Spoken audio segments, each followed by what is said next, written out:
difference between wealth in the States and wealth here in Ghana. But here in Ghana, liquidity. Wealth here is liquid, like cash money, physical. But most people here got cash, like cash. And like back in New York, you pull up with a C300 or 3 Series, you getting roasted because no man should have that. That's a woman's car. We love Ghana and the people because they're amazing and they make our lives better. Ghana will always make your life better. This foreigner moved to Ghana with his family from the state and shared his experience living in Ghana so far. According to him, Ghanaians have a lot of money. I mean, liquid money. Please do me well by liking the video. Family of 5 and I, we moved from Brooklyn, New York to Kumasi, Ghana in 2023. So first things first, in the States, wealth is typically accumulated via credit. It's typically assessed in terms of credit as well. Like Americans, we love our credit. We literally have a saying, why use your own money? Use someone else's money. Now, this can be incredibly beneficial or incredibly crippling. Most major purchases that Americans make are via credit. But here in Ghana, liquidity. Wealth here is liquid, like cash money, physical, maybe not cash, it's in your account. But most people here got cash, like cash. Most Americans, when they're buying a house, buying a car, you're financing it. Cars, you might be leasing it. Here in Ghana, you cashing out, like you pulling up with the full amount most of the time. Some like real estate developers will offer some type of financing deals, but there's no like generic standard of financing here. So when people buy houses here, 250K, 400K, 600K, 800K, $1.2 million in Accra, even in Kumasi actually, they cashing out. They got that liquid. And this big difference between cash and credit, it influences a lot about the culture. It's like scammers here in Ghana, they love driving Civics, C300s, 3 Series. They'll take a C300 and throw an AMG badge on it and they're the man.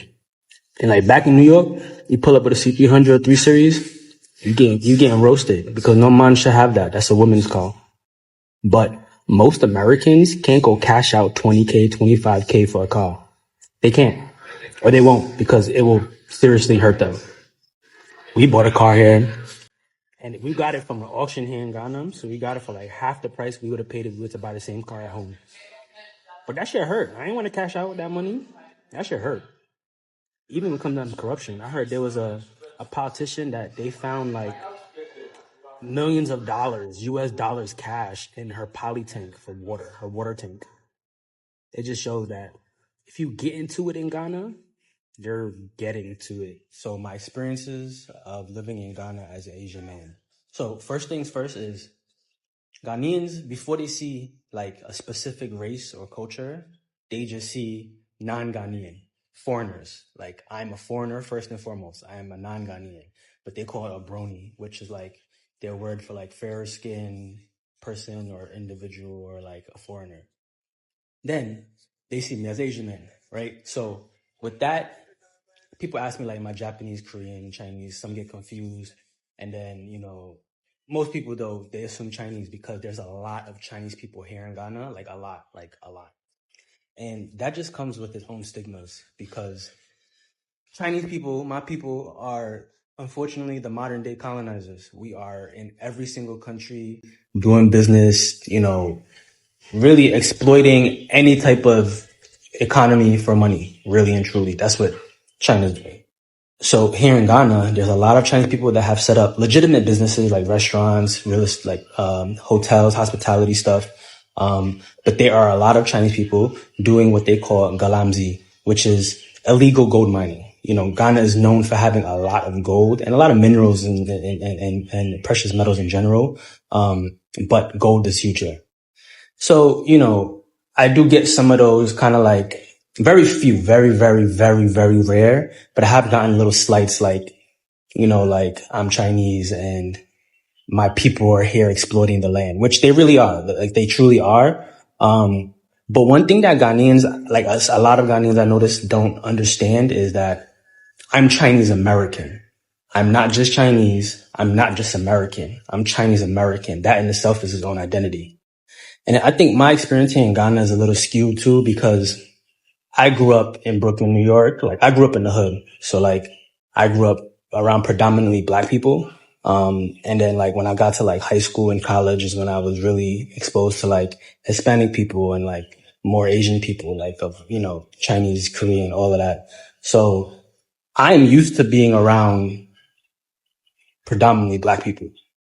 I'm used to being the standout when I go to parties. When I was in high school, going to backyard parties in Canarsie. Like, I'm from Canarsie, where Pop Smoke's from. So, in high school, me and my friends used to go to like backyard parties. And guess what? Like, I'm the only non-black person there. Like, I'm part of a predominantly black fraternity, Kappa Alpha Psi Fraternity Incorporated, made new. So to wrap this all up, like, I don't think there's a particular experience I can speak of as an Asian man living in Ghana. It's more like I'm a foreigner.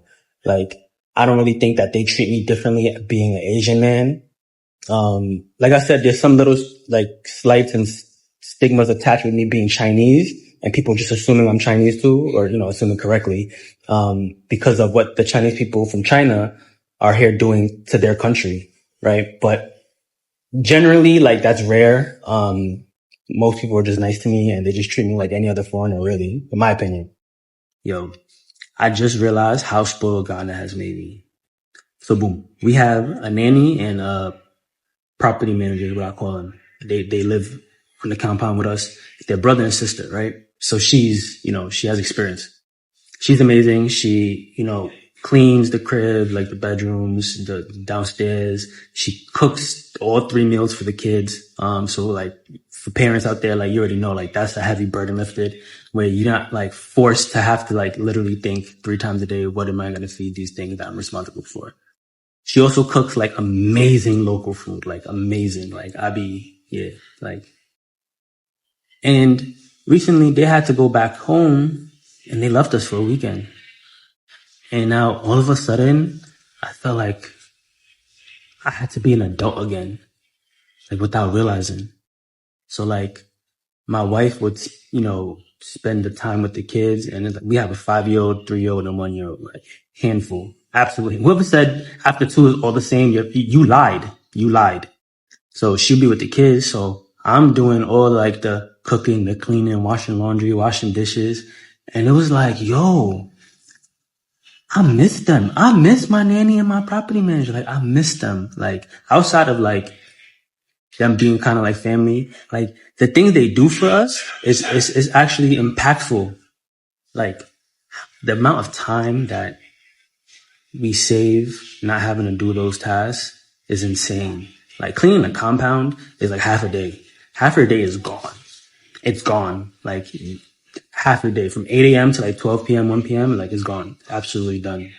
So long story short, we love Ghana and the people because they're amazing and they make our lives better. Of course, Ghana will always make your life better. When you have a good intention about this country, you come to Ghana, you work hard, you focus, you respect the people from Ghana.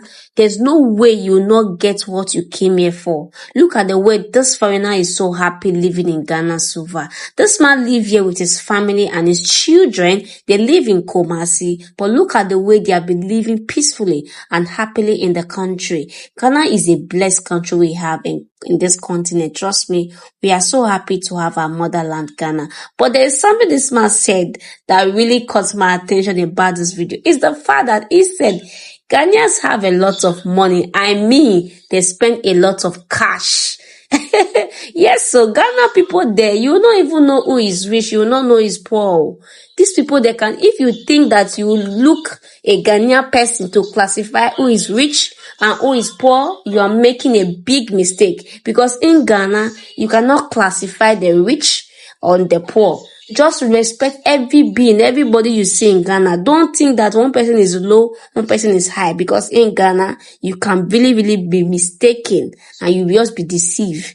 Ghanaians do not show their worth, they do not show off like my Nigerian people who always think is by showing off, wearing chains, wearing those things, driving cars, shouting that make you successful or make you wealthy. No, you can hear from these foreigners who is also sharing their experience about Ghana. So please, at this point, if you have not liked the video, do me well by also liking the video, okay? And don't forget to also comment your thought below of what you think of the video. I want to see what you think. What is your experience? What is your thought about what this man have said? And please, if you have not, share with a friend. Do me well by also sharing with a friend. Like the video. And please, if you have not subscribed to the channel, do me well by also hitting on your subscribe button to join this amazing family. And don't forget to turn on the notification bell so whenever I upload a new video in the future, you're not going to miss out on my amazing future content. And I will see you in my next video. Bye for now and stay blessed.